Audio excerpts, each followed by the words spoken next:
जय श्रीराम. पुण्याच्या महापौर पदाची सूत्रे स्वीकारताना मनामध्ये भावनांची दाटी आहे. पुण्याचे महापौर पद मिळाल्याचा आनंद असतानाच राज्याचे उपमुख्यमंत्री अजितदादा पवार यांच्या निधनाचे दुःखही ओसरलेले नाही. त्यांना पुणेकरांच्या वतीने आणि माझ्या वतीने मी विनम्र श्रद्धांजली वाहते. देशातील पहिल्या प्रमुख 10 शहरांमध्ये पुण्याचा समावेश होतो. त्यामुळे पुण्याचे महापौर पद ही जबाबदारी मोठी आहे याची मला कल्पना आहे. ही जबाबदारी माझ्यावर सोपविणारे देशाचे खंबीर पंतप्रधान माननीय नरेंद्रजी मोदी, भाजपा राष्ट्रीय अध्यक्ष नितीनजी नवीन, राज्याचे मुख्यमंत्री देवेंद्रजी फडणवीस, भाजपाचे प्रदेशाध्यक्ष रवींद्रजी चव्हाण, केंद्रीय राज्यमंत्री मुरलीधर अण्णा मोहोळ, राज्याचे कॅबिनेट मंत्री आमचे मार्गदर्शक चंद्रकांत दादा पाटील, मंत्री चंद्रशेखर बावनकुळे, राज्यमंत्री माधुरीताई मिसाळ, आमदार भीमराव अण्णा तापकीर, आमच्या मार्गदर्शिका चित्राताई वाघ, गणेशजी बिडकर, धीरजजी घाटे, सर्व लोकप्रतिनिधी, सर्व कार्यकर्ते आज इकडे या पदापर्यंत पोहोचवण्यासाठी ज्यांनी माघार घेतली त्या सगळ्यांचे मी आभार मानते. ज्या जनतेने विश्वास दाखवला माझ्यावरती, मला बिनविरोध निवडून दिलं, त्या जनतेचे मी आभार मानते.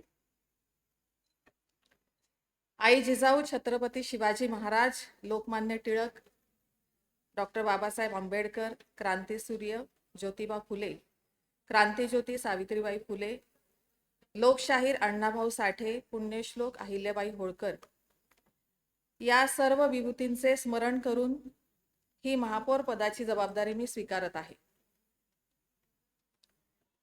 पुण्याच्या राजकारणातील आमचे मार्गदर्शक आदरणीय गिरीशभाऊ बापट आणि आमच्या मुक्ताताई टिळक यांचे मला प्रकर्षाने स्मरण जाणवते. मला खूप उणीव जाणवते त्यांची सगळ्यांची. पुणे महापालिकेचे एक ब्रीदवाक्य आहे, वर जनहितम देहम. स्वातंत्र्यवीर विनायक दामोदर सावरकर यांचं हे वाक्य आहे. या वाक्याचा अर्थ जनहिताला सर्वोच्च प्राधान्य देण्याच्या उद्दिष्टाने कार्य करणे असा आहे. महापौर हा शब्द ही स्वातंत्र्यवीरांनीच दिलेला होता आणि त्यांच्यामुळेच तो बहाल झाला. जनहिताला सर्वोच्च प्राधान्य देत कार्य करण्याची जबाबदारी माझ्यासह इथं उपस्थित असलेल्या सर्व सभासदांची आहे. माझी मातृसंघटना असलेल्या राष्ट्रीय स्वयंसेवक संघाचे शताब्दी वर्ष सुरू असताना ही जबाबदारी मला मिळाली. त्यामुळे एखाद्या स्वयंसेवकाचे समाजाप्रती असलेले जे दायित्व आहे ते प्रामाणिकपणे पार पाडण्याची ग्वाही सर्वप्रथम मी सर्व पुणेकरांना देते. संघाच्या शताब्दी निमित्ताने पंचपरिवर्तनाच्या मुद्द्यात पर्यावरण आणि नागरी कर्तव्ये या 2 मुद्द्यांचा समावेश आहे. पाणी संवर्धन, वृक्ष संवर्धन, वृक्ष संगोपन आणि प्लास्टिक मुक्ती हे उद्दिष्ट त्यात नमूद केलेलं आहे. त्याचबरोबर सार्वजनिक जीवनात वावरताना नागरी कर्तव्यांचा पालनही करणे यामध्ये मानलेलं आहे. माझ्या उद्दिष्टे हे मुद्दे पुण्याच्या सुसंस्कृत आणि सुंदर शहर हे लौकिक कायम राखण्यासाठी अत्यावश्यक आहे. त्या दृष्टीने आपण सगळ्यांनीच मिळून पुढे वाटचाल करूया. पुण्याचं नावलौकिक खूप मोठं आहे. पुण्याला जागतिक दर्जाचे शहर म्हणून विकसित करण्यासाठी आदरणीय पंतप्रधान नरेंद्र मोदीजी आणि माननीय मुख्यमंत्री देवेंद्र फडणवीस यांनी मोठ्या प्रमाणात गती दिलेली आहे. पुण्याच्या विकासाची ही गती कायम राहावी याच अपेक्षेने पुणेकरांनी आपल्याला सगळ्यांनाच इथे निवडून पाठवले मोठ्या विश्वासाने. त्यामुळेच पुण्याचा विकास हा आपल्या सर्वांसाठी प्राधान्याचा विषय असला पाहिजे. पुणेकरांना हवे असणारे मोठे प्रकल्प आता येत राहणार आणि ते यशस्वीपणे पूर्ण होत राहणार. ही जबाबदारी आपण सगळ्यांनी घ्यावी, यात नक्कीच कुठली शंका तर नाहीच.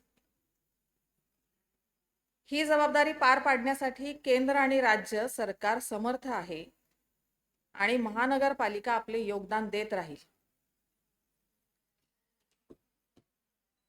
पंडित दीनदयाळ उपाध्याय यांनी सामान्यातील सामान्य माणसाच्या उत्कर्षासाठी मांडलेल्या अंत्योदयाचा विचार अंमलात आणण्यासाठी गेली 12 वर्षे काम सुरू आहे. त्याचेच प्रतिबिंब म्हणून पुणे महानगरपालिकेच्या कारभारात ते प्रतिबिंब उमटावं यासाठी आपण वचनबद्ध राहू. पुण्यातील प्रत्येक नागरिकाला वाहतूक कोंडीमुक्त शहर हवं आहे, स्वच्छ खेळती हवा हवी आहे, सुरक्षित शहर हवं आहे, आरोग्य सुविधा हव्या आहेत, शुद्ध आणि पुरेसा पाणी पुरवठा हवा आहे, पर्यावरण संवर्धनाचे भान हवे आहे, स्वच्छता हवी आहे. मला वाटतं जनतेच्या या इच्छा आकांक्षा हे पूर्ण करण्याची जबाबदारी फक्त माझी, फक्त भारतीय जनता पार्टीची नाही तर आपल्या सगळ्यांची आहे. आमचा तो अजेंडा तर आहेच, तो कायमच राहील. हे घडण्यासाठीचा संकल्प या निमित्ताने आपण सारेच करूया. आपले शहर विद्रूप होणार नाही, अतिक्रमणांच्या विळख्यात अडकणार नाही, याच्यासाठीची कृती आपल्यापासूनच आपण सुरू करूया. साहित्य, कला, संस्कृतीचा वारसा जपणारे आणि पुढे नेणारे पुणे शहर ही ओळख आणखीन वृद्धिंगत करूयात असेही आवाहन मी पहिल्याच सभेत आपल्या सर्वांसमोर करत आहे. गेली 4 वर्षे पुण्यात प्रशासनाद्वारे आणि लोकप्रतिनिधींविना कारभार सुरू होता. नगरसेवक आल्यानंतर गुणात्मक फरक पडतो हे पुणेकरांना दाखवून देण्यासाठी आता ही वेळ आहे.